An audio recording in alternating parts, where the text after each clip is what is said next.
Tallahassee police make a stunning announcement just 2 hours ago. Lori Paige's remains were found in Thomas County. She was last seen in 2023, and in the following days, weeks, and months, flyers and posters went up. The FBI raising the stakes on the search, putting up billboards and offering a reward. People all across the area asking the same question: where is Lori? It was April of 2025 when investigators returned to a remote plantation in Thomas County, Georgia. The ground had recently been cleared by a prescribed burn, brush, and debris reduced to ash, the landscape stripped bare in a way that revealed what had been hidden for nearly 2 years. Among the blackened soil and tangled roots, detectives discovered human remains. 4 days later, tests confirmed what many in Tallahassee had feared and prayed against since June of 2023. The remains belonged to 12-year-old Lori Paige, a middle schooler who had vanished without a trace. At a press conference, Tallahassee Police Chief Lawrence Revel stood before the community and reminded them of the promise he had made at the beginning. "I told you 2 years ago we would never give up. I told you 2 years ago we would find Lori and we would bring her home. I told you 2 years ago we would find who did this and we would arrest them and bring them to justice." The words carried weight because the man accused of taking Lori's life was not a stranger, not a neighbor, not an outsider. It was her own father, Andrew Wiley, the same man who had called police on June 3, 2023, to report his daughter missing. But why would a father harm his child? What really happened in the days between June 1st and June 3rd, when Lori was last seen alive and when Andrew first dialed 911? And how did nearly 2 years of searching, questioning, and waiting finally lead back to him? What unfolded next would not only shatter that promise of stability, but also reveal the depth of human wickedness and how sometimes the greatest danger does not come from strangers in the shadows, but from those closest to our hearts. But before we begin, if you find this video interesting, please give it a like at the end and tell me what you think about the case. It really helps the channel. And don't forget to subscribe for more. Thank you. This video is created solely for educational and documentary purposes. It does not endorse, glorify, or condone any of the criminal actions or individuals described in this case. Viewer discretion is advised. Lori Annalise Paige was born on April 14, 2011, to 22-year-old Andrew Wiley and 17-year-old Miranda White. From the very beginning, her life carried the weight of instability. Her grandmother, Lori Paige, later described her as a bright child who seemed unusually self-sufficient for her age. She could read by the time she was 4, and she never caused trouble in the home. She was quiet and reserved, often shy around adults, but with friends she came alive, especially when talking about the things she loved: Roblox, YouTube videos, and the little worlds she created for herself when she needed an escape. But Brooklyn also described how Lori's early years were shadowed by her mother's indifference. Miranda had wanted to end the pregnancy late, and when she couldn't, she moved on as though motherhood had been forced upon her. She left Lori alone for long stretches of time, sometimes sleeping through the day and leaving food on low shelves so her daughter could fend for herself. And when Brooklyn moved to Tampa to be closer, she was stunned to see how little supervision Miranda provided. Friends and relatives noticed the same thing. There was never really a bond between Miranda and her daughter, so it was often others who stepped in to care for Lori. Her godmother, Daisy Garcia, spent long hours with her, and Brooklyn shouldered much of the responsibility. At one point, Child Protective Services even removed Lori from Miranda's home and placed her with her great-grandfather. That arrangement was temporary, and she was later returned to Miranda, but the pattern of instability continued. Lori spent much of her childhood in Nashville, Tennessee, where Miranda relocated frequently in search of work. Each move meant a new school, a new adjustment, and the loss of any sense of permanence. And in Nashville, Lori's frustration sometimes boiled over. Records from the Youth Services and Runaway Bureau showed that she ran away at least once after a fight with her mother, but she returned the same day. Neighbors later recalled explosive arguments between Miranda and Lori, with Miranda's partner, LaTana White, admitting that she often tried to stay out of the screaming matches that erupted in the home. Through it all, Lori was described as bright, but she was also carrying resentment. She felt abandoned by her mother, and relatives worried she was capable of harming herself. Yet she still had ties to friends and extended family in Nashville. And in her own way, she tried to hold on to the pieces of stability she did have. By 2021, Andrew had re-established contact with his daughter. Custody became split, but because he lived in Tallahassee, Florida, their time together was limited to summer visits. That changed the following year when Miranda, overwhelmed by her financial situation and constant moving, told Lori she would not be picking her up at the end of the summer. She said she could no longer afford rent and didn't have a stable place for Lori to live, and she believed the constant relocations were harming her daughter's education. So Lori stayed in Florida with her father, and Miranda signed over custody to Andrew before the 2022 to 2023 school year. For Lori, the move was painful. She may not have had a close relationship with her mother, but she had friends, routines, and familiar surroundings in Nashville. Leaving that behind for Tallahassee was something she never truly accepted. Andrew enrolled her at Griffin Middle School and told her she would make new friends, but Lori remained shy and withdrawn. Teachers noticed she avoided extracurricular activities, and classmates later said it was difficult to stay in touch with her after school. She didn't use social media, she wasn't allowed to keep a phone, and she seemed to retreat into herself. So by the time she began her new life in Tallahassee, Lori was carrying more than just the ordinary struggles of adolescence. She carried years of neglect, disrupted schooling, frequent moves, and a deep reluctance to start over again. And while her father promised her stability, the reality was that Lori entered this next chapter already vulnerable, already isolated, and already unsure of where she truly belonged. At Griffin Middle School in Tallahassee, the signs that Lori was struggling became increasingly difficult to ignore. She had entered a new environment where she hardly knew anyone, and while her teachers described her as shy and withdrawn, they also began noticing behaviors that raised concern. Nathan George, one of her teachers, remembered how she slipped him a note asking if he liked her. It was a small act, but it was out of place for a 12-year-old who had always kept to herself, and it immediately suggested that Lori was searching for affirmation in ways that were not typical for her age. And it wasn't just the note. She would sometimes break down without warning, crying in the middle of class, unable to explain what had triggered the reaction. On other days, her emotions turned in the opposite direction. She flew into fits of anger, throwing objects across the room, leaving her teachers startled and unsure how to calm her down. These outbursts were not simply about misbehavior. They hinted at something deeper, something troubling that was pressing on Lori beneath the surface. So the school counselor, Lisa Britt, was brought in. She conducted an interview with Lori, asking her questions about her home life, her feelings, and her sense of self. She also administered a personality assessment. The results pointed toward depression and feelings of inadequacy. Lori seemed to believe she wasn't good enough, that she lacked worth, and the counselor recognized these were not fleeting adolescent moods, but signs of something sustained and serious. However, what Lori told her friends may have revealed even more. In conversations between classes, she confided that life at home with her father had grown harsh and at times violent. She said she was being mistreated, and that discipline often came in the form of a belt. One classmate recalled Lori mentioning that her father had approached her at the bus stop carrying a belt in his hand, a detail that left her peers unsettled even if they hadn't seen the full incident themselves. These disclosures added weight to the emotional volatility her teachers were observing. Then came May of 2023, when the tension in Lori's home life seemed to spill over completely. After a heated fight with Andrew, she ran away. She didn't disappear for long. She first went to a friend's house, stayed there briefly, and then turned up at school later that same day. But the event left a mark. It confirmed what teachers already suspected. Lori was not just battling inner turmoil, she was also desperate to escape from her immediate environment, and her strained relationship with her parents only made matters worse. While she was now living full-time with Andrew, she still tried to keep a line open to her mother, Miranda. But Andrew blocked her calls and limited their communication to emails sent through a school computer. For a girl already struggling with feelings of abandonment and depression, this restriction deepened her isolation. So, although Miranda and Andrew constantly accused each other of being the irresponsible parent, the one thing that remained clear was that Lori was caught between them, with neither side providing the consistent care she desperately needed. And as the school year edged toward its end, the red flags surrounding Lori were no longer subtle.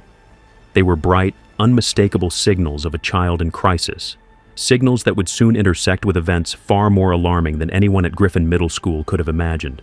So on the morning of June 3, 2023, the Tallahassee Police Department received a 911 call from Andrew Wiley. His voice was steady but carried the urgency of a parent reporting a child missing. Officer Caleb Babb was dispatched to the address at 1229 Continental Court, where Andrew explained what he said had happened the night before. According to Andrew, he had left home for work at around 11 p.m. on June 2nd. When he returned the next morning, he said his daughter was gone.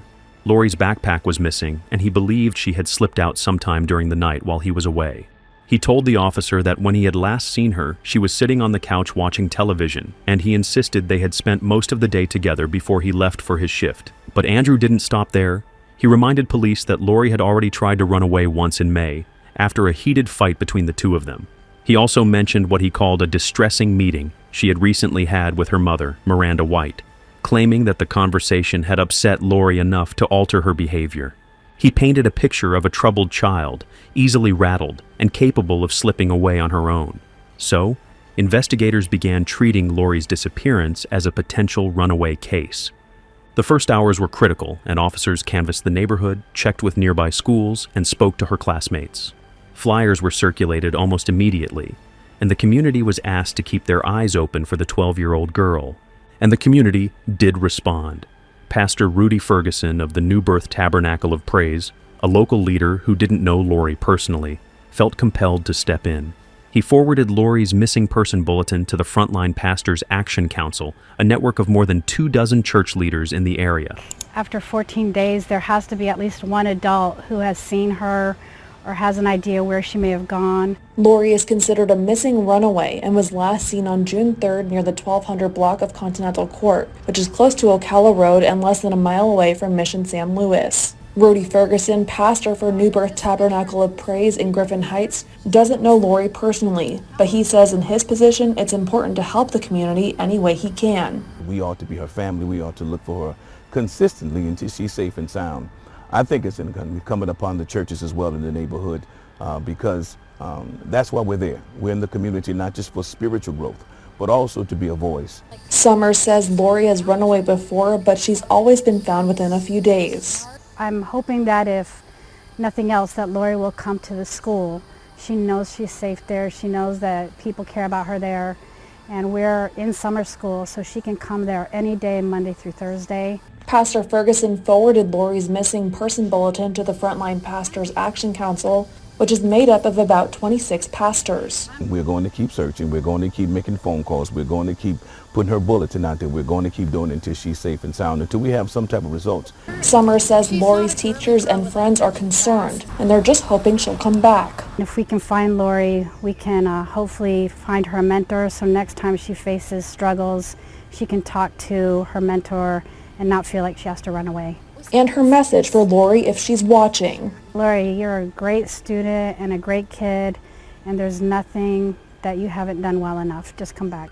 As days stretched into weeks, speculation spread, and with it came rumors. Students whispered to each other that Lori might have been killed and that her body could be found near the airport. Investigators chased every lead, but none of these stories held up. Lori remained missing, and the unease only deepened. Then, in August of 2023, Miranda White posted something on Facebook that drew immediate attention. The message was short and cryptic, written beneath a broken heart emoji. "My baby is gone." However, within hours, she deleted it, but not before investigators noticed. When questioned, Miranda explained that she hadn't meant to confirm her daughter's death. Instead, she said it was her way of expressing the feeling that Lori was no longer with her, and that deep down she believed her daughter might already be gone. Through the summer of 2023, the Tallahassee Police Department poured its energy into the case. Detectives followed hundreds of leads, many of them stretching across state lines, and they coordinated with agencies from Georgia to Tennessee. But none of those leads brought Lori home. Each search ended without results, and the more time passed, the more investigators began to notice troubling details close to home. I'm feeling discouraged. Just to not know anything for 8 months feels like too long. Margaret Summers says the days grow longer, knowing that 12-year-old Lori Paige is still missing after nearly 8 months. Every kid matters. And if she just disappeared and nobody knew about it, wouldn't that say she doesn't matter? She does matter, and she's going to continue to matter. And here we are 8 months later. We haven't stopped looking, We're not gonna stop looking. Tuesday, about 90 people between Tallahassee Police and Fire Department searched 64 acres of Mission San Luis Park. TPD says Paige was last seen in the general area near Continental Court off Ocala Road. Our concern grows day by day. We want to be able to bring Lori home and reunite her with her family and friends. When you have this amount of time that goes by, our concern always increases, but we've really been concerned since day one. Alicia Hill with the police department says this is their 5th search since Paige was originally reported missing last summer. But the reality is there's so much that goes on behind the scenes, so much investigative work. Even with a minimal digital footprint, we still have to comb through evidence online. And as the search continues, Summers remembers Paige as one of her brightest students. She was more into school, more so than any other kid that I dealt with. We are supposed to go out of our way to make the kids feel important, but the way she always beelined over to me made me feel important. However, one of the first red flags came from Andrew Wiley himself. Detectives noted that his demeanor seemed unusually flat, even when confronted with the possibility that his daughter might no longer be alive. For a parent whose child had been missing for weeks, his lack of visible concern felt off. He appeared calm, detached, and almost unmoved, which struck officers as inconsistent with the gravity of the situation. But suspicion wasn't directed at Andrew alone. Lori's mother, Miranda White, was also scrutinized. Investigators requested a standard cheek swab for DNA comparison, but Miranda refused not once, not twice, but 3 separate times before finally complying. Her reluctance drew attention, but when her phone records were analyzed, they confirmed she had been in the Nashville area at the time Lori disappeared. Those records effectively cleared her as a suspect, even if her earlier hesitation left investigators frustrated. So attention returned to Andrew, and with it came the discovery of inconsistencies in his own timeline. Records showed that in the days leading up to Lori's disappearance, Andrew had called in sick to work twice, once on May 27th and again on May 29th. His explanation for those absences was vague, and when investigators pressed him for details about what he had done with that time, his answers shifted. It became harder for detectives to trust the consistency of his account. Then came another red flag. Andrew's unexplained trip to Jacksonville. Geolocation data placed him in the area around the time Lori went missing, which contradicted the picture he had painted of an uneventful routine. When asked why he had traveled there, Andrew gave an explanation that immediately raised eyebrows. He said he had driven a friend, someone named Tim Brown, to the airport. But when investigators tried to follow up, they ran into a wall. They couldn't locate anyone by that name connected to Andrew. His own relatives, including his brother Antoine, said they had never heard of a Tim Brown. Later, police did identify an acquaintance named Tim, but he confirmed that he had never been dropped off at Jacksonville International Airport. The story simply didn't hold up, and it left Andrew looking even less credible. As detectives pressed harder, they also drew in family members for support. At one point, they asked Lori's grandmother, Lori Paige, to call Andrew while investigators listened in. The hope was that a candid conversation might reveal something new about Lori's disappearance. But instead of focusing on his missing daughter, Andrew steered the conversation back toward himself. Brooklyn tried to talk about Lori, about decorating her room for her upcoming birthday, about how deeply everyone missed her, but Andrew deflected. He spoke instead about his frustrations, his anxiety, and how upset he was at being treated as a suspect. To the investigators listening in, it felt like another moment where his priorities were not where they should have been. The investigation was no longer just about a missing girl. It was becoming, piece by piece, an inquiry into whether her father had been telling the truth at all. By early 2024, investigators knew that the only way forward was to go deeper into Andrew Wiley's digital footprint. So on February 2nd, detectives executed a search warrant at his residence and seized his phone, along with several electronic devices. What they found inside those devices began to unravel the story Andrew had been repeating for months. A forensic sweep uncovered disturbing internet searches that dated back to the very days surrounding Lori's disappearance. He had typed in phrases like bodies of water, Alabama, Georgia, and Apalachicola National Forest dead body. He even searched where do police look for missing kids. Each query added weight to the suspicion that Andrew wasn't a desperate father trying to find his daughter, but a man planning how to conceal what he had already done. And the phone wasn't the only source of concern. investigators turned to Andrew's Dodge Charger, and the vehicle told its own story. During a forensic search, officers found a pistol and ammunition tucked inside, but what truly caught their attention was a bottle of cleaning spray. Its label specifically advertised its ability to remove blood, and in a case involving a missing child, that detail carried chilling implications. Even stranger, the factory-issued floor mats that should have been inside the vehicle were missing altogether. So the Florida Department of Law Enforcement Crime Lab was brought in, and samples from the Charger's carpet were sent for testing.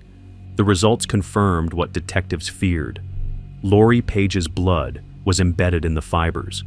It was no longer just suspicion or circumstantial evidence. It was physical proof that something violent had happened inside her father's car. Meanwhile, technicians worked to recover data from Andrew's other devices. He had attempted to erase his digital trail by factory resetting old phones and laptops, but experts were able to restore fragments of what he had tried to conceal.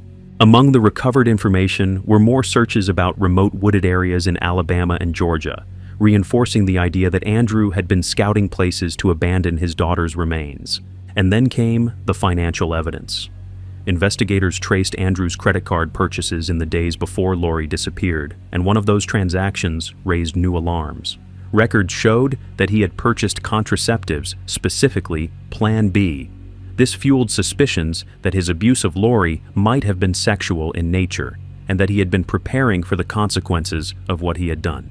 So by the spring of 2024, detectives were holding a collection of evidence that shifted the case from speculation to substance. However, the story wasn't finished. Each new discovery didn't just answer questions, it raised new ones. If Andrew had gone so far to erase his tracks, what exactly had happened to Lori in those final days of May and early June 2023? And where had he taken her after she vanished from her home? Those questions would push investigators back into the fields and woods of South Georgia, where the most important breakthrough was still waiting to be found. Based on digital evidence recovered from Andrew's devices, detectives turned their attention to South Georgia.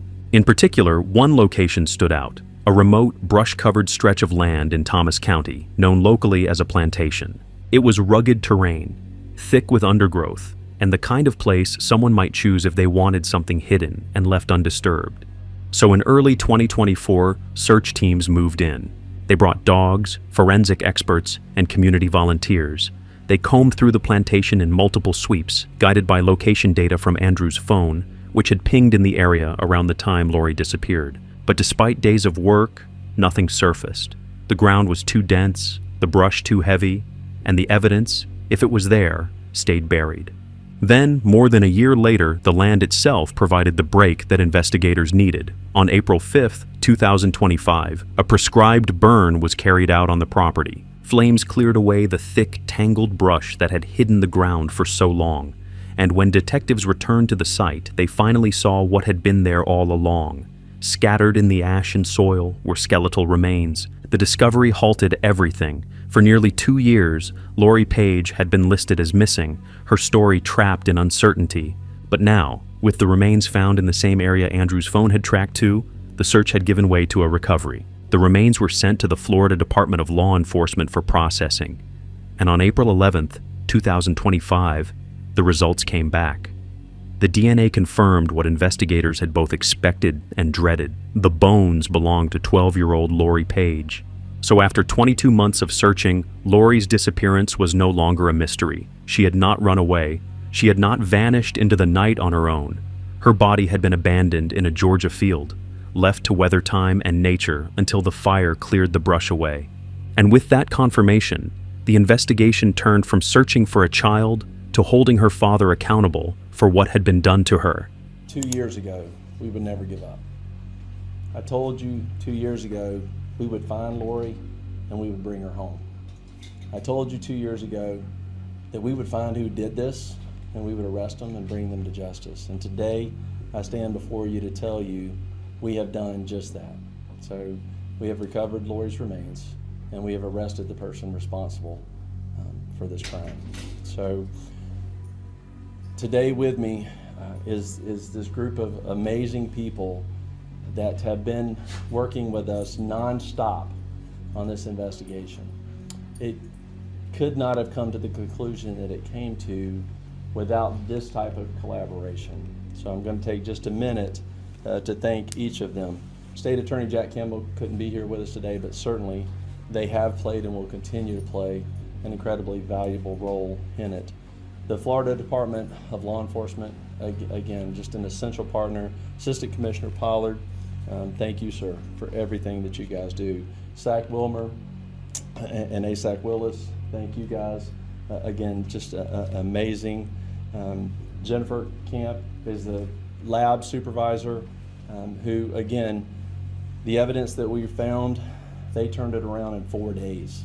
And again, that just doesn't typically happen, but that's the kind of collaboration that everybody put into this case. Nobody gave up on this case. When investigators pieced together the physical evidence, the digital trail, and Andrew Wiley's behavior, the question of why became unavoidable. Prosecutors believed the answer was darker than anyone had anticipated.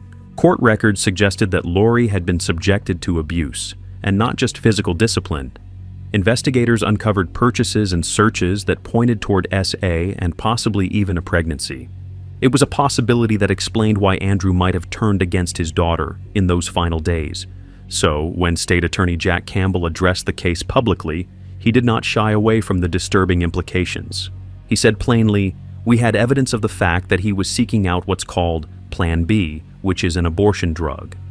The timing of that purchase aligned closely with Lori's disappearance, and it reinforced the belief that Andrew had been covering up more than just a crime of anger. Then there was the matter of his medical history. Around the time Lori vanished, Andrew sought treatment for a sexually transmitted disease. But when doctors attempted to perform a full examination, he refused.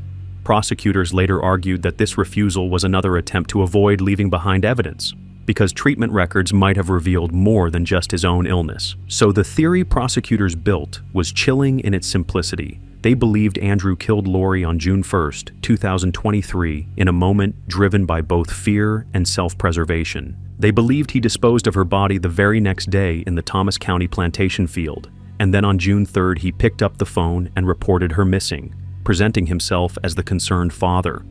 By the spring of 2025, with Lori's remains identified and the trail of evidence secured, Andrew Wiley was formally charged. The count was second-degree murder, a charge that acknowledged the killing was intentional but not premeditated in the legal sense. And while the charge would never bring Lori back, it marked the point when the story of her disappearance officially became the story of her murder. After a comprehensive and exhaustive 22-month investigation into the disappearance of 12-year-old Lori Paige, the Tallahassee Police Department has arrested her father, 36-year-old Andrew Wiley, on the charges of second-degree murder.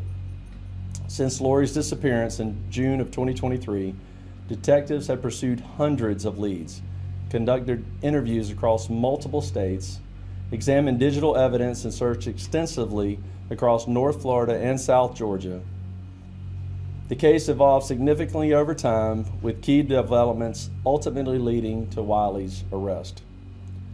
The following provides an overview of the timeline of events that we followed. June 3rd, 2023. Lori Paige is reporting missing by her father, Andrew Wiley, and at that time, he claimed she left home with her backpack sometime in the night while he was at work. Summer of 2023 to early 2024, detectives pursued hundreds of leads across state lines. Lori is never located, and the story provided by Wiley begins to show inconsistencies. February 2nd, 2024, a phone is seized from Wiley's residence. A forensic analysis uncovers questionable internet searches, including queries about remote areas with bodies of water in Alabama and Georgia. March 2024, as more consistencies in Wiley's statements are identified and new information about his relationship with Lori emerges, detectives shift their focus more heavily towards Wiley. Early 2024, based on digital evidence, detectives begin searching a remote, brush-covered area of Thomas County, Georgia, known locally as a plantation. Multiple searches are conducted but yield no results. April 5th, 2025, following a prescribed burn that cleared heavy brush in the area, detectives returned to the plantation for another search. This time, they located human remains. The remains are processed by the Florida Department of Law Enforcement, again, like I said, in 4 days, and positively identified as those of Lori Paige. This case has deeply impacted our community for nearly 2 years. Lori deserves a safe home and a full life. While today's arrest will never bring her back, it does bring us one step closer to justice. So, on April 11th, 2025, nearly 2 years after Lori Paige was first reported missing, Andrew Wiley was arrested. Detectives who had worked the case from the beginning finally placed him in custody, and the community that had been living in limbo now saw the first clear sign that justice might be on the horizon. Then, less than 24 hours later, he appeared before Judge Anthony Miller. The courtroom was quiet as the charges were read, but the judge wasted no time making his position clear. Bond was denied, and Wiley was ordered to remain in custody while awaiting trial.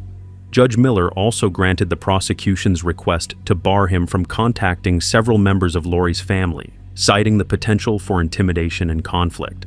But even within that family, the case was already causing deep divisions. While prosecutors laid out what they believed was overwhelming evidence, Wiley's brother, Antoine, took a different stance. He launched a GoFundMe campaign claiming Andrew was innocent and that the police had targeted the wrong man. The fundraiser sought more than $100,000 to pay for a defense, though the platform eventually removed it because of its policies against funding violent crime defenses. Still, the effort underscored how fractured the family had become. Prosecutors, however, remained confident. They had Lori's blood in Andrew's car carpet, internet searches that matched the disposal site, and phone records that traced his movements into Thomas County on the exact days Lori disappeared. And beyond the forensic evidence, they had a motive that prosecutors argued made sense of the entire timeline: the fear of exposure after asexual Ab-Star-C, the possibility of a pregnancy, and the panic that followed. However, on June 19, 2025, just weeks after his arrest, Andrew Wiley's case took a sudden and irreversible turn. While being held in the Leon County Detention Facility, he collapsed without warning. Staff rushed him to the medical unit, and for several minutes, officers and medical personnel attempted life-saving measures. Then, on June 20th, he was pronounced dead. The cause, according to the coroner, was a pulmonary embolism, a blood clot that had traveled to his lungs. Officials described it as a natural death, not the result of foul play or violence. We were here for an unrelated story when we saw, literally just past those gates, multiple fire trucks. That was a bit unusual, but there are some 1,000 detainees at any given time. When we asked, though, we learned of a surprising end to a long-running case. Police say Andrew Wiley killed his daughter, Lori Paige, and dumped her remains at a plantation in rural Georgia. He'll never face those allegations in court, though, after he died from a pulmonary embolism while at the Leon County Detention Facility, according to a preliminary autopsy report provided by the Leon County Sheriff's Office. However, Andrew's sudden passing meant that the criminal process, which had taken nearly 2 years to build, would never reach its conclusion. There would be no trial, no cross-examination, no chance for a jury to weigh the mountain of digital evidence, forensic results, and prosecutorial arguments. And because the case ended without conviction, the court could not formally declare him guilty. So the file was closed, and the pursuit of justice that had driven investigators, prosecutors, and Lori's community was cut short. For many, it felt like the final chapter had been written too soon, leaving behind more questions than answers and denying Lori's family the closure of a courtroom verdict. In the weeks after Andrew Wiley's death, Tallahassee turned its focus back to Lori Paige. Candlelight vigils were held in her honor, and one gathering at the amphitheater stood out. Community members were given candles and small bottles of bubbles, and as Michael Jackson's Human Nature played softly in the background, people lit their candles and released bubbles into the night sky. It was a simple gesture, but it carried weight. A way to remember a girl who had spent her short life searching for stability and love. Murder. As the community grieves this tragic loss, dozens of neighbors gathered at Cascades Park for a bubble-blowing event and candlelight vigil to honor Lori's memory. Margaret Summers, a paraprofessional who worked with Lori's class, says the community remained hopeful as TPD continued the search for Lori. I think that at the beginning she was thought to be a runaway, and I think that initially based on that the ball was dropped. But once TPD picked up the ball, they ran with it, and they ran with that ball all the way to the... Pastor Rudy Ferguson, who had mobilized churches during the earliest days of Lori's disappearance, spoke again to the community. His words were both somber and sharp. The way she was found ought to be in our memories for the rest of our lives. He reminded people that closure was not the same as justice, and that Lori's story demanded vigilance from everyone who called the city home. Murder. As the community grieves this tragic loss, dozens of neighbors gathered at Cascades Park for a bubble-blowing event and candlelight vigil to honor Lori's memory. Margaret Summers, a paraprofessional who worked with Lori's class, says the community remained hopeful as TPD continued the search for Lori. I think that at the beginning she was thought to be a runaway, and I think that initially based on that the ball was dropped. But once TPD picked up the ball, they ran with it, and they ran with that ball all the way to the woods in Georgia. Neighbor Pastor Rudy Ferguson attended tonight's vigil. He says it's a first step towards healing the community. It's also my way of healing as well, because we have been looking for a long time. And even though we got the news that we didn't hope for, we got the answer that started the process of closure.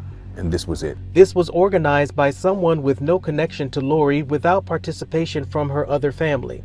Ferguson says he, along with a group of pastors and the family, is planning a... So the story of Lori Paige closed not with justice in a courtroom, but with candles, bubbles, and reflections. She was a bright, shy, self-sufficient girl who had been failed by the people around her. She deserved safety and stability.